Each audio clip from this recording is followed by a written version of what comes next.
welcome to the show. So I want to start with your musician career. Tell me, why did you actually start with the music, and what did you like about the music, and how did you end up at the end with Salesforce, not the music? Yeah, thanks Igor for having me. It's a pleasure to be here. And yeah, so basically my musician career, let's say, started at when I was 15 years old. I had two friends. One of them played guitar and he used to sing, and the other one was playing drums. So one of those friends came to me, said, you need to play the bass guitar, then we can, have the band, because usually to have a band you need have the drums, the bass guitar for the low sound range, and then the guitar vocals. So that's like the minimum for the band, and that's how it started. At the time, I had some money from the insurance because I had a leg injury. So I just used those money and buy to buy a bass guitar and amplifier, and then went to school, found a teacher, um, which helped me, to skill up with the bass. Yeah, that's basically how it all started. So did you end up having a band and giving concerts? Yeah, actually, uh, we started a band with those guys, but it didn't last long. Uh, Moving forward, I started playing with other people, and we were the guys in the school which had access to the events hall in the evenings, where we used to rehearsal, uh, and play in the school events. Then so somewhere around uh, 12th grade, on the second half, everyone has those decisions, like where you need to go after school. Is you need to choose some sort of career path, and I was struggling to choose between philosophy and music, because I liked literature, those writing essays, and also liked music, and it was going quite well for me.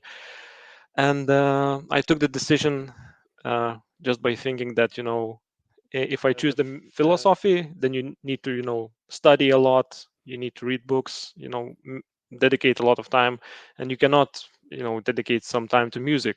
So I thought that if I go with music, I can combine the philosophy, the ideas, because music is all about those ideology ideas. So that's why I chose to be a musician, like a career path. And Yeah. you've done music for 10 years, right? Yes. Yes. From that point, when I got into the music school, uh, it was also quite a challenge because I didn't have any formal musical experience. Like usually people say, if you start your music career, you need to start playing from 5 year 6 years old to develop the hearing, to hear the notes, to develop rhythmics and all kinds of that. And I managed to skill up, like really focused on that half of year with the help of my teacher. He also advised me to go to other specialists. So uh, yeah, I skilled up on that side, and then spent 3 years learning as a performer. Then after graduating, went to 2 years to have another studies on so I would be allowed to teach kids in formal school, or not formal education.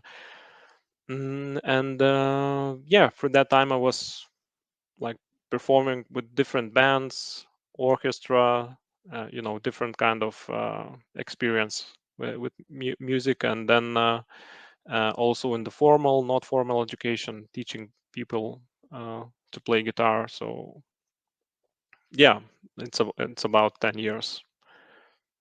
Did you have any kind of like specialization of the genre, like rock jazz? I'm totally zero in music. Like I listen to a lot of music, but I have no idea about the more scientific or production part of the music. So did you have any kind of like genres?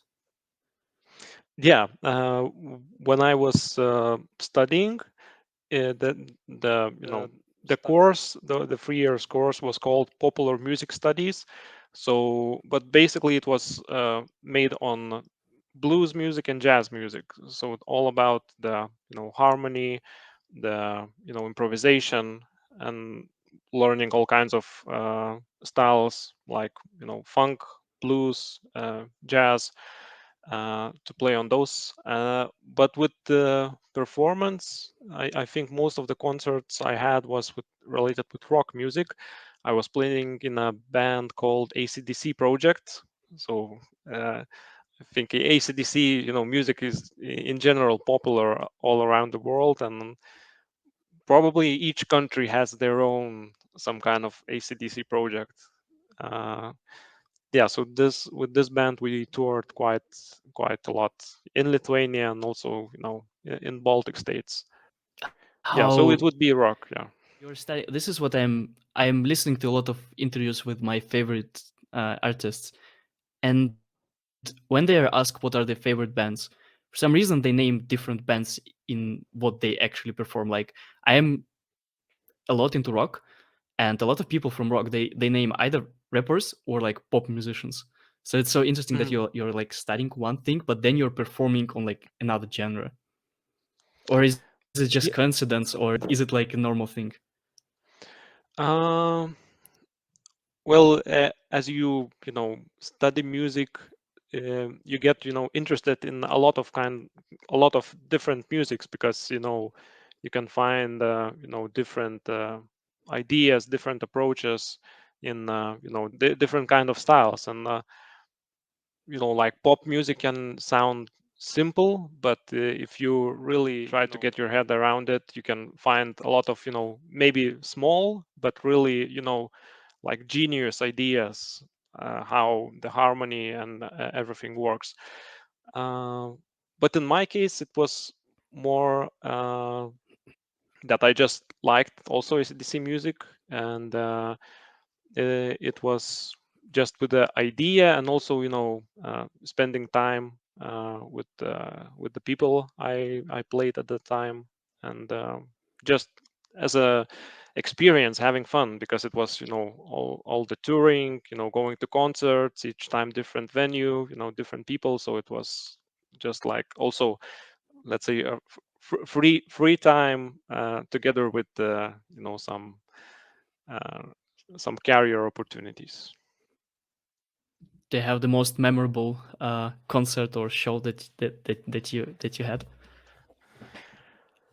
Um, well, the most memorable one maybe was with the biggest stage, so maybe it was not so big, but for me it was big, maybe somewhere around 5,000 people, playing. So that was, interesting to see all the how the stage works, people, everything, all that big mechanism. That's a lot. I go to here in Munich, I go to bands that are like, I know, maybe 50 people in the concert hall in total. So like, and even Mhm. though like 50 people, it's still, I can't imagine how like that must be quite hard, and 5,000, that's incredible. Okay, so what happens next? You're 10 years into the music. How does it lead to the Salesforce? Yeah, so I had this. Basically, I was based in Vilnius. My hometown is Vilnius, the capital city of Lithuania. But at one point, I met a girl during one concert in another city, and we started, to have this friendship. And then she moved to Klaipėda, the port city of Klaipėda, and I was how to say in English, hitchhiking, from Vilnius to Klaipėda through the summer, you know, Mhm. uh, and we just decided that maybe it's time, to start living together. So I moved to Klaipėda, and the idea also of moving to Klaipėda was to start teaching, because when I was in Vilnius, it was more on the performance and studying, but here in Klaipėda, it was like starting your own life. And I started to teach, tried a lot of different things, but at one moment I just was overwhelmed with the difficulty of being a teacher. And now sometimes people they get surprised that I say this, but I think that being a teacher is actually a more difficult job than being, let's say, a developer or a system admin. And maybe that's just for me, because what I found is that I'm really not feeling comfortable while working with people, and especially children, because you never can plan, you never can uh, I'll say in Salesforce term, forecast, try to predict how those people, how those children will act. And uh, especially nowadays, when children are even different than my days, because when I was in school, there was feeling of more respect to the teacher, and now the children are more free, more free-minded. They don't have this kind of strict rules and stuff. Yeah, so basically that part was really kicking my ass. I started thinking about changing the career, and and just to find something more suitable for me as a person. Yeah, of course, I'm not saying that this, being a teacher is like a meaningless job or something like that.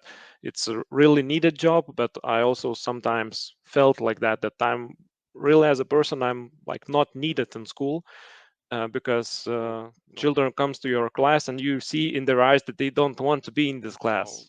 And I couldn't take that feeling as well, that I'm being that rejected. And yeah, so basically that was the main drivers. And how did you end up with the Salesforce? Because Salesforce is definitely not the first thing that comes into mind when changing from music teacher to IT field or anything else. Yeah, that's true. Actually, when I was in my first years of studying music, I was also thinking about career options. What should I do? Go to being a teacher or somewhere else. And I was thinking also IT came to my mind, but then I thought, oh no, never. I will go to IT because it's so boring. You need to sit by the computer all day, do nothing. It's at the time it seemed really really boring. But when I went out from being a musician, music teacher, I started to look at different options, tried several different jobs. I tried one as a salesperson um, in a finance industry. And why I chose this job, because during the time when I was a musician, I found that I really like to learn things. And that company, they offered a lot of trainings, different seminars, a lot of self-development. So that attract me, and also career opportunities. But what I found that I suck at selling, so I had to find something else. Uh, and then, since I was, let's say, a bit broke, because in that company, while working as a salesman, my salary was directly related to my results. So my results sucked, and I didn't have a lot of money. So I searched for just a job that would allow me to not have a strict limit on the salary. So I went to work as a waiter, just to go through a certain period in life, because we were planning with my wife also marriage, so we needed money. And yeah, the marriage passed, and I started to think, so what else? What else should I do? And somehow this IT idea came to my mind, and I started thinking, okay, IT, but I don't know nothing about IT. I don't have any, interactions. So what should I do? But I also learned one thing during that period of, searching careers, that if you don't know something, you can find a person who knows something, and you can ask that person. And also, the mentorship idea was also present in my mind. So I started looking local uh, mentors here in Lithuania, and I managed to find uh, one person who was directly offering, if you don't know what to do in your life, you can come talk to me, and I can maybe suggest something, explain about IT carriers, and did this kind of things. So I contacted her. This was during the COVID time also, and we started just communicating in emails, and she advised me that you can try Salesforce, because Salesforce is a broad platform. You don't need to dedicate yourself to a specific profession. You can learn some set of skills, knowledge, and then if you, let's say, if you start learning as an admin and you find that you don't like being an admin, you can then change your path to be a BA, project manager, if you want to work more with people, or to development or architectural side if you don't want to work with people at all, and maximize your loneliness working just by yourself.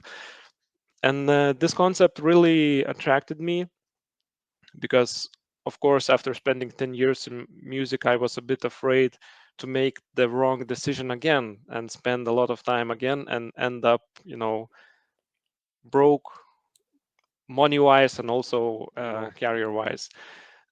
Was it scary for you to to decide for completely abandon your 10 years journey? Because that's like a lot of years in this field. Was it scary to make the decision, or were you more motivated for just going out of the being broke or something else? Yeah, it was scary, but at the time, as I said, I first migrated to that salesperson job, and they were really, like motivating self development and stuff like that. So I think I just, got really hyped and burned all the bridges. And yeah, I don't know if that wasn't the case. I don't know if I could manage to take this decision. Uh, yeah. Okay, I see. So you decided to go for Salesforce administration. What were your first steps? How did you actually start? Yeah, so the first steps was I started to, asking questions to my mentor.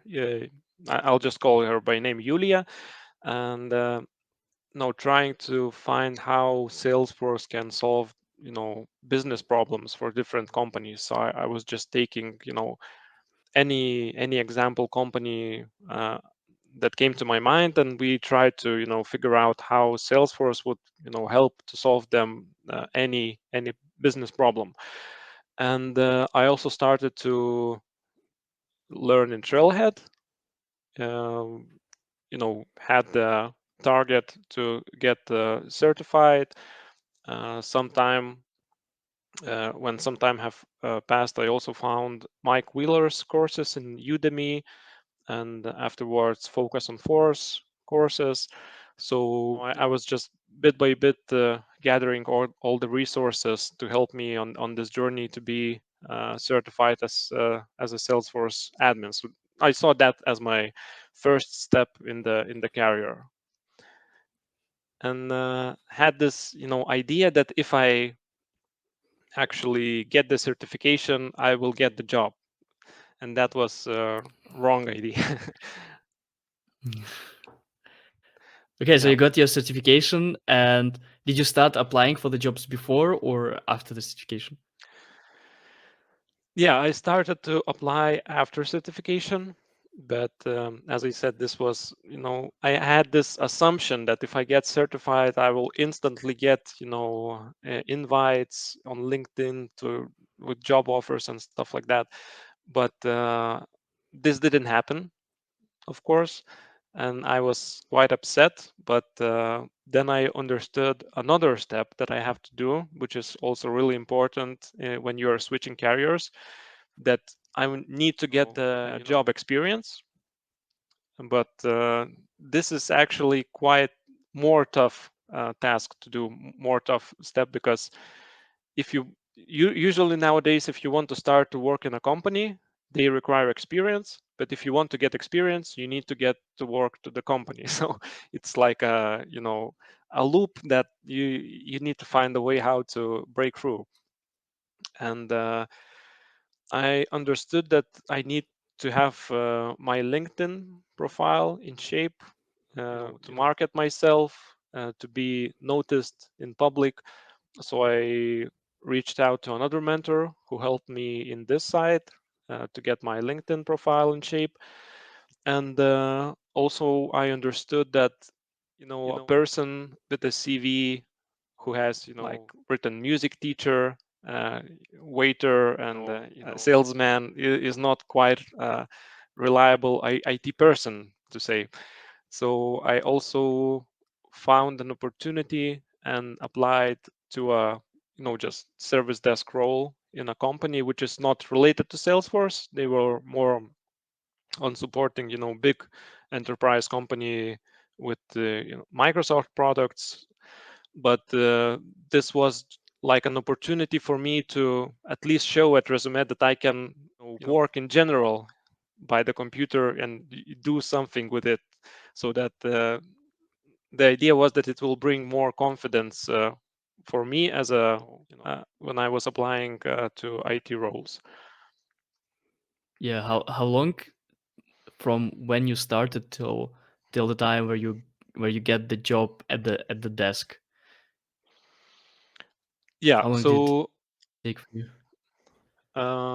so I started to learn 2019, at the end of 2019, and 2020, somewhere around September, I was already got the job in the IT service desk. So that was around 9 months. And then when I started to work at the IT, I got an offer as a Salesforce admin around New Year. The role was, a solo admin for a startup company based in Denmark, so fully remote role. They were just, implementing Salesforce, small amount of people, maybe, six or seven.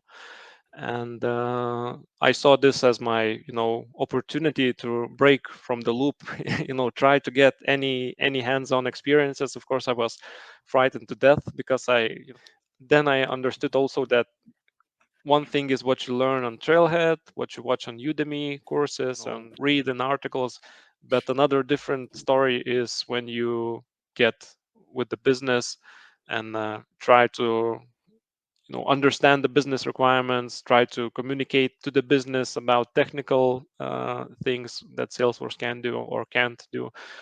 Uh, yeah, so I was working like full time in IT service desk and part time in the solo admin role. Oh wow, so you were combining this both. That must be quite tough. Yeah, but the my journey wasn't an easy one because I was used to, getting up early, learning on Focus on Force, Udemy, or anything else, to my admin cert, then, going to work, then afterwards also spending some time, because I was in a situation where, I was really, not certain about, the future of the career. And so I just wanted to, accelerate all those things. And then when these opportunities came, I was already in shape to maintain the same discipline, to spend time in the morning working, then full day working the day job, and then afterwards also spending some time uh, uh, working in another job. So yeah, that was quite difficult. I don't know if I could manage this experience again, but yeah, it was like learning experience and also like a trial period for me how much I want this shift to happen. I see. And okay, and what happens next? So you get the job as part time. When did you make the Yeah. jump to the full time? Yeah, so it took about also 6 months of working like this until the company from Denmark, the startup, offered me a full-time job. So of course then I quit the service desk and went fully to the startup. But some time have passed and I understood that I'm getting bored with the startup because they had only Sales Cloud. They didn't have any customizations. They had the bare minimum stuff. So I was basically working with flows, custom objects, nothing nothing fancy. And to some point, the customizations reached the level of their fantasy, and they didn't want anything else. So I was Mm. getting quite bored with them, and started looking for opportunities, locally in Lithuania, how I can get my hands-on experience not only with Sales Cloud, but with multiple clouds. So I had good understanding on declarative features, on the object structure, on the security part, and tried to search for opportunities in Lithuania, but there wasn't so much of them. And actually, in my first role in Lithuania, I applied, I think, 3 times. I tried to get in contact with them. So the first time they didn't reply to me. The second time I tried to, they were organizing this Salesforce Academy. So I tried to apply, but they declined me, saying that, oh no, you are from Klaipėda. We are, making this on site. But after a few months, I heard that they said, due to the COVID, we were not making this on site. We are fully remote. I thought, damn it, they tricked me. But and I was already quite in mind thinking that maybe I shouldn't go with them because of this experience. Um, but then we found each other again on LinkedIn. I was noticed by their HR specialist, and we finally agreed that I can go to work with them. So it was a company of like official Salesforce partner. Uh, so here in Lithuania, so there I saw an opportunity that I can also learn new things and apply the knowledge, while working on different projects. And one of the questions that I kind of always like to ask is how long did it take to you to feel confident with what you're doing as a Salesforce admin, developer, Salesforce professional in general? For me, it took a really long time until I really felt like that I can actually do something meaningful on Salesforce. How was it for you? Yeah, I'm not sure if it's long or short, but I would say it's about 1.5 year. I'm talking about the imposter syndrome, that really feeling that you're not sure if you are in the needed role. So I really had to work on myself, trying to get myself thinking that I can do this job. They pay me the money and they trust me and I can do it. But there was always doubts. And after that, when I saw, I got a lot more certifications. I got the admin, platform app builder, advanced admin. So maybe this part also helped me to more believe in myself, to gathering that actual experience and prove maybe more to myself than to others that it's really a good thing for me to work in this industry, because I understand the concepts. I can pass the certification. So it's yeah, it's about 1.5 year, I would say. Could you really like get rid out of the imposter syndrome, or is it still kind of with you? Yeah, I feel actually that I don't have it anymore, because now I, strongly believe that I'm in my place where I need to be. This was also about maybe better understanding myself, better understanding the issues I had in other workplaces, and why this, Salesforce carrier is really a good fit for me. And the reason, one of the reasons is also that I understood that I'm a control freak. So I really want to have everything in place, nice overview. And especially in Salesforce, if something doesn't work, you can find the reason why it doesn't work. You can find how to fix it. So, it's really that simple, that it's really point and click. And that wasn't the case with when you were working with small children. You cannot fix them. They are just, emotions, and you cannot control them. So that's probably that's the understanding. More understanding about myself helped me to better accept myself as a Salesforce specialist in this role. What was your biggest mistake in your career? Biggest mistake. Well, maybe it was not my personal mistake, but it was related with some data breach, in the case that I was, also involved. And this was quite scary, because there was possibility of big fines, GDPR related. And yeah, but everything, there was no such, issues or cases. We found out that it only was just, a big concern, but it wasn't the case. But still, this was, like the most, let's say, horrifying experience of participating in Salesforce projects. Okay, I see. I read the article that like about you that you posted, and you mentioned an interesting thing that I actually disagree, but I'm really curious to hear your opinion. So you said Yeah, that programming is more similar to creativity. And yeah, I think on place of programming, we can put actually like any Salesforce related activity, right? Like bringing solution to someone. Why do you yeah, think so? yeah. I- let's say, if you, I can explain a bit about music harmony. It's really also a structural thing. And let's say, if you play one note, everything can sound in one way. If you play another note, it can sound, differently. So major, sounds, minor sounds, this can change the whole concept. And as I see in Salesforce wise, uh, so basically there are many options how you can deliver a solution, let's say declarative, custom.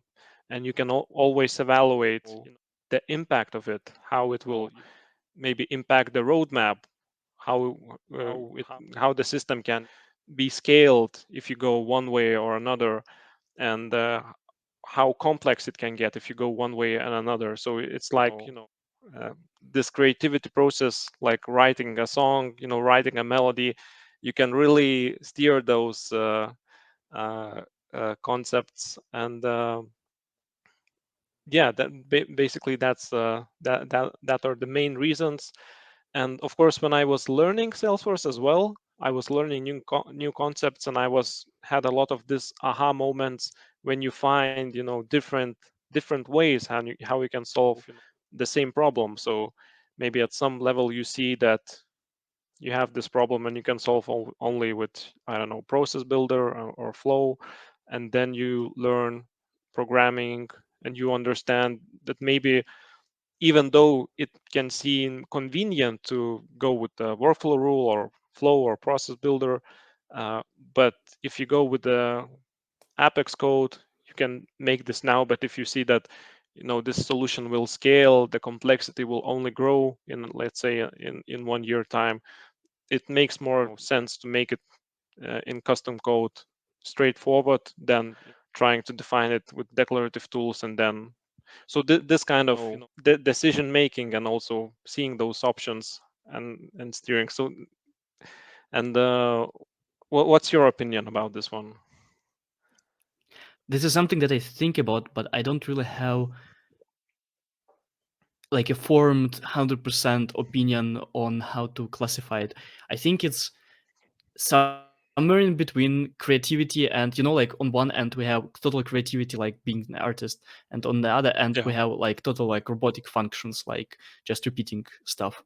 I think it's somewhere yeah, in between, but leaning more towards the more robotic part, more algorithmic part, because at the end, the whole process of delivering delivering the solution, for at least for me as a developer, it kind of comes down from having a business process, um, distilling this business process into steps, and making those steps in some kind of tool like Apex or Flow, in some kind of yeah, algorithmic or computer understandable tools. And I think that this process in a lot of cases it's kind of repeating, and it's kind of not that creative, because at some point when you have enough experience, you get the requirement and immediately in your head you have those steps. It's not like you go and like somehow invent all the solution. You yeah. immediately know that, okay, for this type of problems we most likely need some kind of this and this and this and this and this steps. So I kind of feel, I don't know, it's kind of in between, but it definitely have this interesting like art component, right, where you can solve one problem in quite a lot of different ways. Yeah, yeah, definitely. Let's say in the in music harmony side, you have, like, uh, I don't remember correctly, but about 12 sounds how you can influence the one moment in time. And in Salesforce, of course, we don't have that broad uh, options to solve, different steps. But in general, like all the process, yeah, maybe I would also agree with you that it's somewhere in between. We are limited to some sort, but there's also the freedom. And as you said, maybe at one point in time, when you have, when you are at one point of the experience, you see the solution, and you point the steps how it should be done. But when I had these experiences and I would go to talk with, let's say, someone more senior than me, and he would, suggest even more mind-blowing solution that even with concepts that I didn't understand at that point, and it was, like, again, aha moment. So that's what I also like about Salesforce, that you always can learn, and there's always so much things to learn from different topics, and all those things make you a better specialist, and make helps you to make better decisions in the system roadmap. And learning from other people, what I see in your career is like that other people spent really huge were played really huge role in your career, right? This is something that I really admire, because it takes a certain amount of, I don't know, it takes like certain type of personality to actually go and ask for mentorship, to go ask people. It's Yeah. definitely not all the people who can do that. Like for me, it's super difficult to reach out to anyone for help. But for you, was it more natural or more easy? um, it was hard, but I started to learn this concept from the time when I was a salesperson with the mentoring. Because, yeah, as you said, in generally, going to ask for help is difficult. And if you have big ambitions, or maybe you have a certain type of personality, it's even harder, to break yourself, to put in that, maybe I could say, weaker position. That, because if you go ask for mentorship, you admit to yourself that you don't know something and you need to improve. and that's not easy thing to do. But I was in a place that I didn't have an option. Let's say I was really in a place when I put myself and say that I don't know anything about the IT industry. So I went to these mentors. Also, I a lot of people helped me with, and I always encourage people to reach out for help, especially with big problems, big changes, because you never actually have to go alone through any kind of difficulties in life. If you, I don't know, from personal problems or difficulties to changing careers, there's always a lot of people that are willing to help. And just to make a bit more easy for you, maybe to motivate at certain point when you're down. So that's just like additional resources that you can use to on your career to support yourself and to keep going.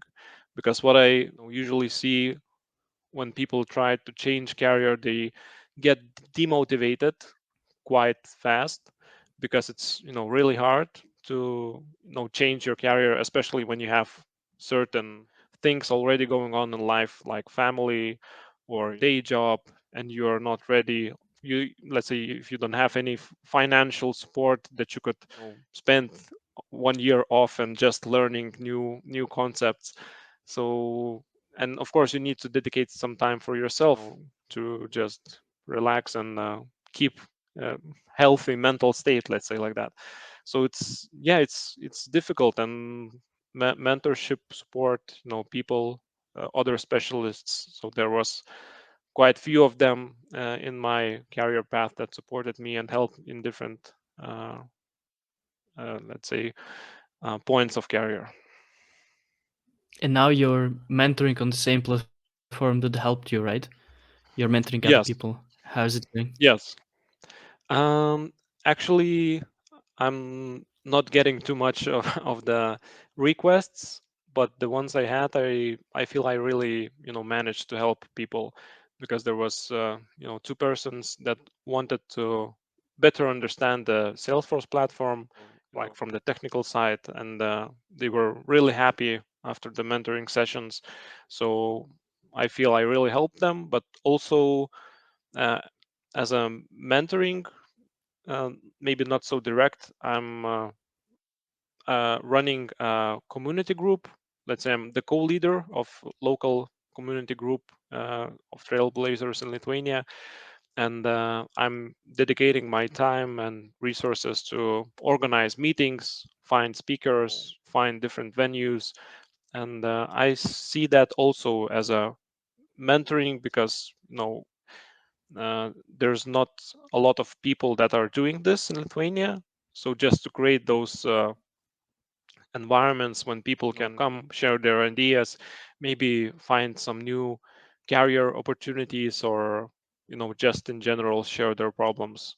So yeah, I see this one I see as mentorship as well. I have a question here about the Salesforce market in Lithuania. I'm quite curious. It seems to Yes. be like it must be quite competitive market. And like, do you feel like it's competitive market, or is it more easy to find a job, especially if you not as a developer, but like as an admin or project manager or BA? Yeah. About Salesforce market, I could say that currently there is a lack of specialists with experience, because there are more and more companies that are buying the software, but still there is a defined amount of specialists that work in those spaces. So yeah, if I would you know compare UK market and Lithuanian market, so they are really different, because at least for me it seems that UK market is overwhelmed with specialists. And keep hearing on LinkedIn that recruiters are going crazy with hourly rates, uh, trying to push them down as much as possible. So in Lithuania we don't have this, but of course the market is still growing. Could say maybe it's quite small, uh, but I guess more of the roles are not related to technical ones, but more for the BA. And so one part is the BAs, which are really interesting for the businesses, and the other part is developers. So they're always, constant look for the developers. Hmm. Interesting. This is what I see in more like smaller markets is that um, you have this kind of like division between people who can speak business language or speak very well English, for example, or like just good Yeah. understanding the business. They are in demand, and technical people are in demand because the salaries are all like usually lower than somewhere in UK or in US, for example. The same for Ukraine. Like in Ukraine, you either have devs, like most jobs, like jobs for devs, or you have people who more on the just speaking like business speaking part. Yeah. Yeah. Yeah, but I'm actually not sure why, admin roles are not so popular, because actually I'm finding this interesting thing in Salesforce, that usually if they call you a BA, it's not the case that you will be the only the BA, because with Salesforce admin role, you need to be also the admin of the system to have a good understanding on the concepts, but also you need to speak the, as you said, the business language. You need to translate the business language to technical language, or vice versa. Sometimes you also need to be the project manager to drive different initiatives, and then other, let's say, political games in companies start that you need to have understanding with. So yeah, I'm like experiencing this through the past year in my role, so that's also quite interesting. uh, but yeah, usually if they are looking for system analyst, it may be that you will not be a system analyst as we understand the system analyst. Maybe you will be uh, 50% of your work like an admin, 25 like a BA, and 25 like a system analyst. Yeah. So sorry for that, for interrupting. Okay, so we were speaking about the market in Lithuania. I Yeah. yeah, I also was speaking with the Valdis about the market. I think it's still not that big of a market, but I think that all the markets that are not that big, they still gonna grow, and I think that's if the market is not that big, it's more of career opportunities for people, because Yeah. Yeah. it's super hard to find a job somewhere where you have I don't know, like 1,000 people competing for one place, versus where you have maybe like three people competing for one place, Yeah, one I job. feel like in Lithuania it's a really exciting time, because I'm not sure the exact date, but about a year ago, we finally got some more attention from Salesforce in general, because prior to that date, it felt like we are a bit, like forgotten, let's say, because we didn't have any on-site people from Salesforce, like salespersons on. But now we have those, which are like that based in Lithuania, well, also dedicated to other Baltic countries, but still, we have people in Lithuania, and they started, making these initiatives to create, Salesforce-led events, bringing news from Salesforce. So that's really exciting, because if you spread the system, you sell the solutions, companies may buy them, but eventually there has to be people who will support those solutions, who will, maybe internal teams, or so it goes both. You cannot do one without the other. You need to grow the specialist, and you need to, also grow the market. So yeah, I think that still Lithuania is growing, and really good time in the market sense. Yeah, I have few more things that I'm interested. So you changed your job recently, like a month ago, and this Yes. is the first time I see that you wrote senior Salesforce administrator. Yeah. So the question is, what differentiates someone from just an admin to senior Salesforce administrator? What are the key skills that are missing?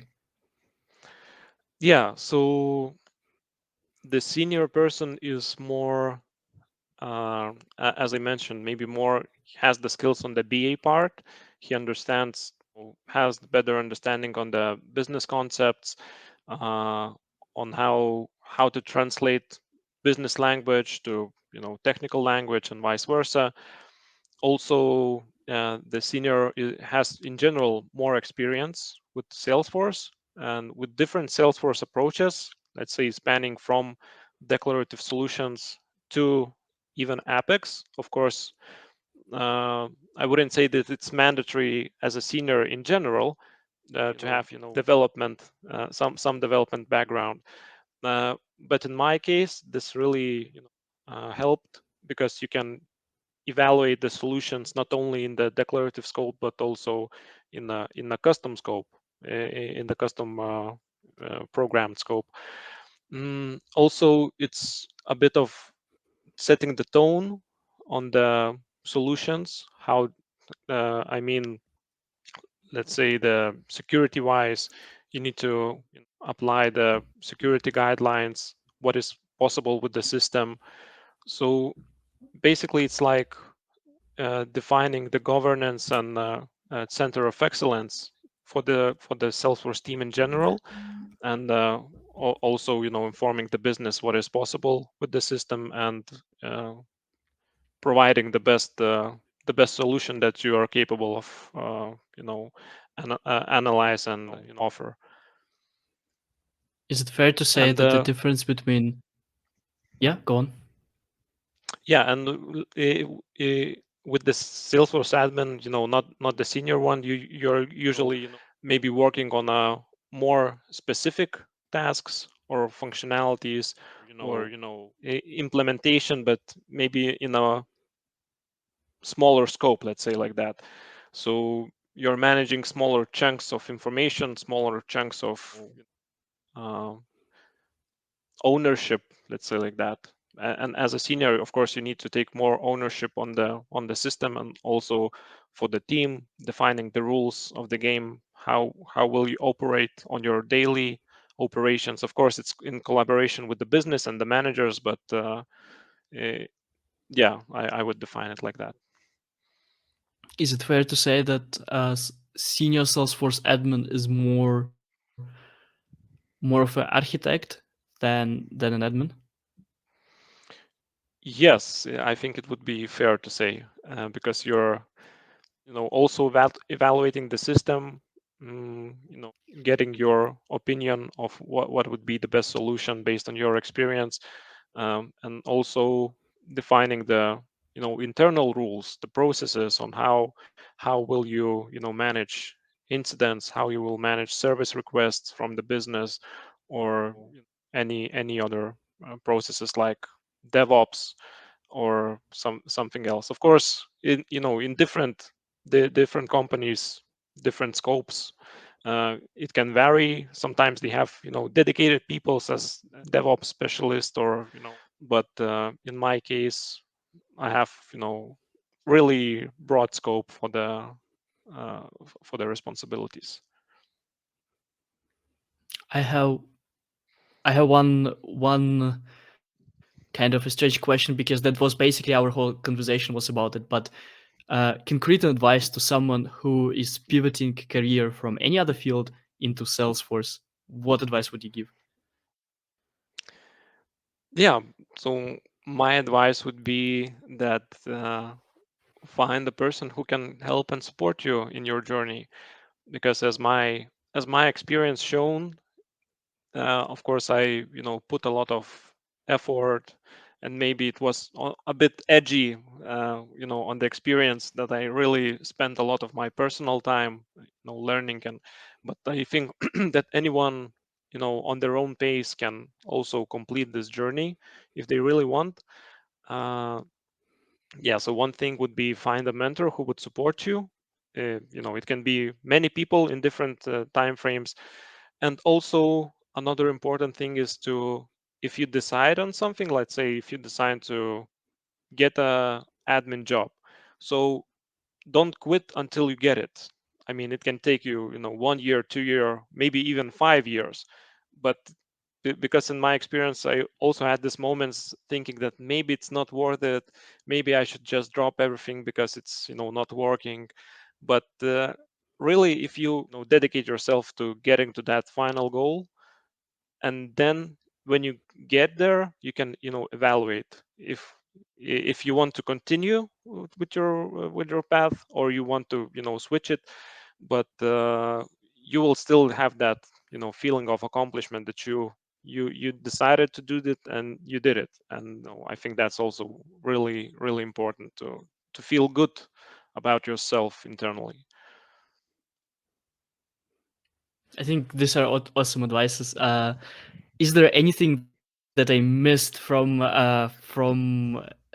something that I didn't ask you that you want to tell? Yeah, maybe one more thing to share, that I also had development experience.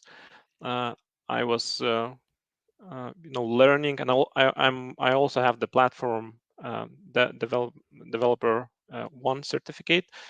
So I have some understanding about the triggers, the classes, so some of the frameworks.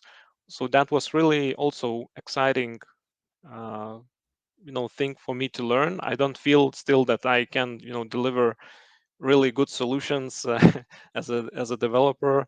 I always need to someone to review my code, but at least I can already understand and evaluate when a declarative solution, let's say, is the best option, or when the uh, pro- programmatic approach would be a better one. And yeah, I would How did you learn? encourage. Sorry, go on. Yeah, Sorry. yeah, go ahead. How did you learn programming? Yeah, so with programming, I also started the same journey as with admin. Mm, but actually, my initial goal was to become a developer when I started, this journey of being Salesforce specialist. But I was like choosing between two paths. One was go straight for the development certificate, go straight for coding, Java, and learning some programming languages, and then trying them to learn Apex, or to learn the admin path. So those three certificates: the admin, advanced admin, and app builder, to have really good understanding about the system and what's possible declaratively, and then having that background in mind, learning the coding part.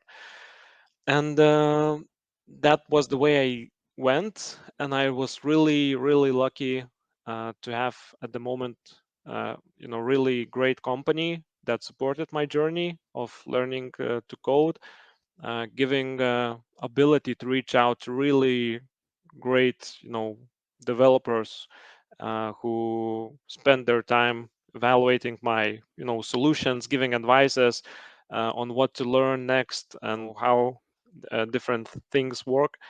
And of course, again, this was like also mentorship, but more on the technical, not so soft mentorship, but really hard technical stuff. But this was really, really great, to have a broader view and understanding about the system.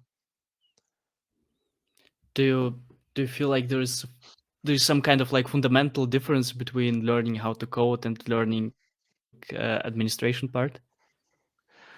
um yes, I would say that it's harder to learn how to code, because with the administration part, it's like point and click, and usually you even sometimes can read about what functionalities there exists, and there are less of know-how resources on different functions, or let's say object-oriented programming in Apex wise, or frameworks. It was a bit hard, and still is a bit hard, to understand the concepts of object-oriented programming, and when it's best to apply which one on different situations. So I feel that it's harder to learn, because in general, Apex is like a language. It's like learning a new language, and you need to always practice it. You need to practice it each day. The best option is that you practice with someone else, as in normal languages, that you can speak with someone to get more profound with the language. Yeah, so basically that would be, I would say, the main differences.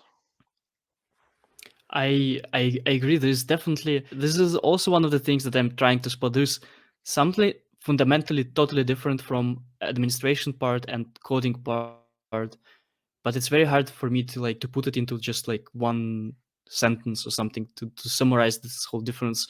I think the difference is in thinking, in the underlying level, because when you're doing administration, you're thinking in terms of Salesforce and automations, and when you code, you're thinking in terms of computer steps, in terms of like algorithmic steps.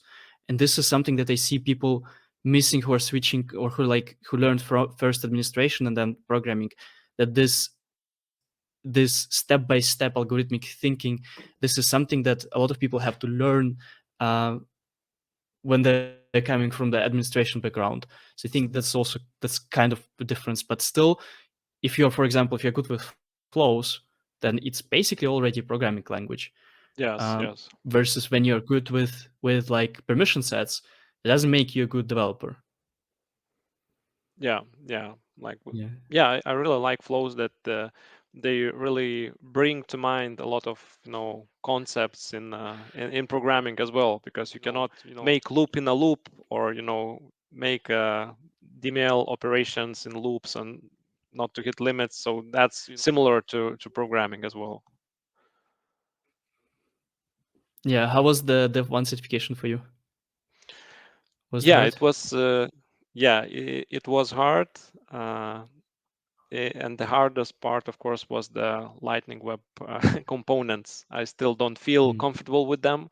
That's the hardest. The backend part seems to me, more easy to understand, but the LWC and our components are still a bit of, I feel lacking of experience with them. Yeah, and it's like a whole different world. I like the backend part. I don't like the front end part. The LWC part. It's so different. It's so I don't know. It's so different. Yeah, Yeah. yeah. Um. Yeah. I don't have anything else. I think that was great. So the last question: if people want to connect with you, how can they do that? Yeah, so basically through LinkedIn, I try to stay active there, posting from time to time updates about the story I'm creating, the switching of the carrier, and also communicating about community events in Lithuania. Um, yeah, so basically LinkedIn would be the best option. Awesome. I'm gonna link in the description your LinkedIn, and then if someone wants to connect, they can connect on LinkedIn. Thank you. Thank you for joining. Okay. That was awesome. Yeah, thanks, Igor. And I also want to give you some credit, because I follow you in LinkedIn, and I see really good ideas, posts, how you let's say digest, you know how I could say, difficult information to administrators, concepts, and to get them understand. And I think that maybe at some point, as I was explaining, that my path, as I see my path going to more to the architectural side. So I'm still hoping to get back to the development side, because there was some point in career when I was more focused on development. Now, due to other priorities, there's not so much of opportunities, but I really will get back to development, and maybe even reach out to you, because it seems that you're really good at what you're doing, helping admins to learn to code. Thank you. I really appreciate it. Yeah, you're always welcome.